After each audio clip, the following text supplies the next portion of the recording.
slavery lasted for over 400 years. 60 million slaves were taken from Africa. Only 12 million got to their destination. 48 million died on the way. Some intentionally for insurance money. You can check it. You can Google and see. We don't like learning. We don't like doing research. Malis, you know, most of this, our big churches, started in the castles. The places that we call Cape Coast Castle, Elimina Castle, and Osu Castle. The name shouldn't be Castle. It should be Cape Coast Dungeon. Elimina Dungeon. Yes, and Osu Dungeon. Okay. It is not a castle. But you see, when you hear the name Castle, it sounds like a palace, a prestigious place, a place, something that a comfortable place. Exactly. It is not a place that when you go, you have to smile. When you are a Christian and you enter any of the castles and you go to church again, there's something wrong with you. Let me tell you the churches that started at this dungeons that we call castles. Cape Coast Castle, Anglican Church and Methodist started at the Cape Coast Castle. Our ancestors were slaves down there and they were doing church up there. They were reading the Bible, love your neighbor as yourselves. And our mothers, our great-great-grandfathers were suffering. Some were carried all the way from the north, walking from the north to the south. They will be kept for over 3 months without bathing. They were eating in the dungeon. They were urinating in the dungeon. They were... And once you are even being transported, the only bath you have is called the last bath. The last bath. And that river is there till now. Yeah, I went there. The last time I saw a video about it and I got so emotional.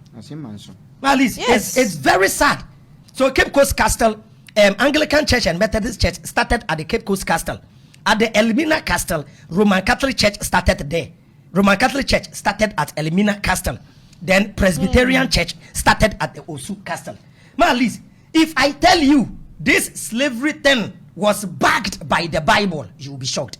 Ladies and gentlemen, I've told you, my name is Avram bin Moshe. This is Liz Media. They call me the Bible's hero, Messi. There are things in the Bible. If I don't show you, you will not see.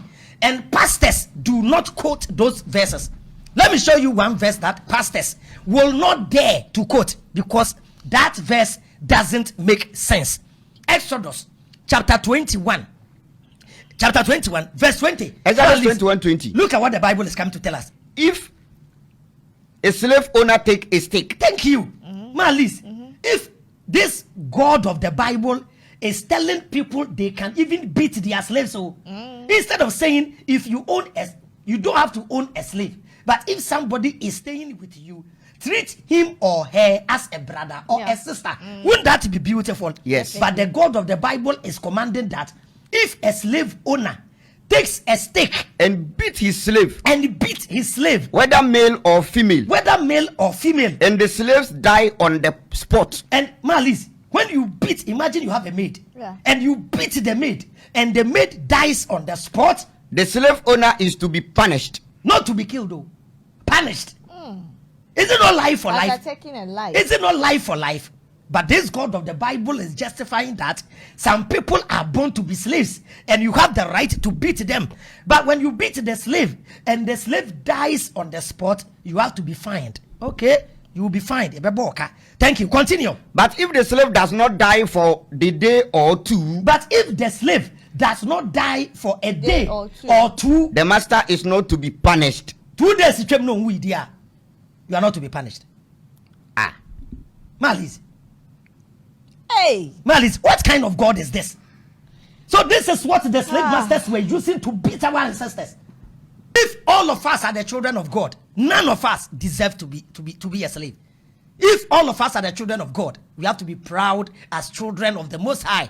And this Most High God must give us the peace to live in peace and harmony.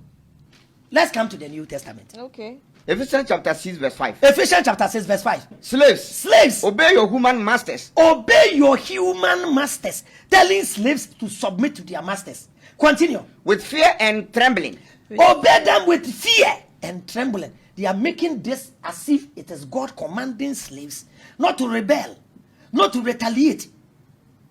Malice, why? So the slaves, who are they referring to? Any Africa funny and anano. When they brought the Bible, there were slaves. They were coming to make us slaves. Under the dungeons. So when they were preaching up there, when they get to this verse, then they will open. There was a hole that they can talk to the slaves. They'll tell you this is what God says. So listen. Listen. Continue. And do it with sincere heart. See, obey your earthly masters with fear and trembling. Do it with a sincere.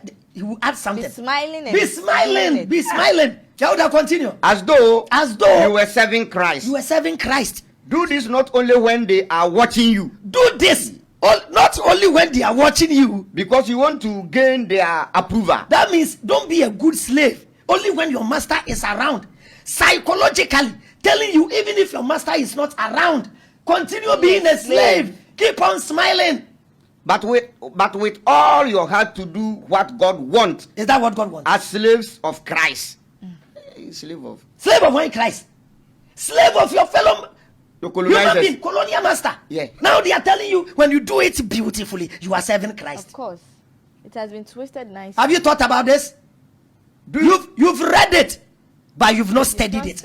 It's in plain sight. So plain sight. I'm not adding words to it, my fellow Christians. Verse 7. Do your work as slaves carefully. Do your work as slaves carefully. As though you serve the Lord. As though you served. Be a slave. And not merely human being. No, don't do it as if you are serving human being. So be a slave and be a good one as you are serving Christ. Continue. Remember that the Lord will reward everyone. Remember that the Lord will reward everyone. Whether slave or free. Whether slave or free. So even if when you are slave, do it well. For the good work they do. Do the good work you do, God will reward you. Is it not an insult to black people? Then people are killing themselves. 1 Timothy chapter 6 verse 1 and 2, Yahuda. You can leave your question at the comment section. We'll answer all your questions.